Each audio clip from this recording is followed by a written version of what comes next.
How to delete a Telegram channel. Hey everyone, welcome back to the channel. In today's video, I'm going to show you how you can delete a Telegram channel.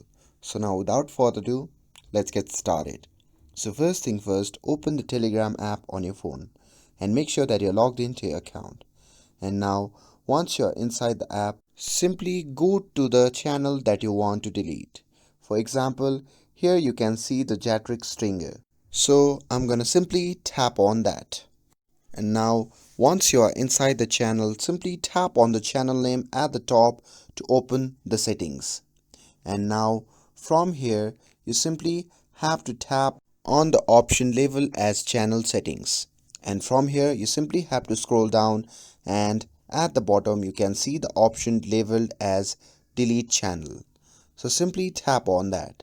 And after that, simply tap on delete channel again from the pop-up menu, and after that your channel will be deleted.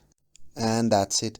That's how you can delete a Telegram channel. With this, if you found this video helpful, then don't forget to like, share and subscribe to get updated for more videos. Thanks for watching, and I'll see you in the next video.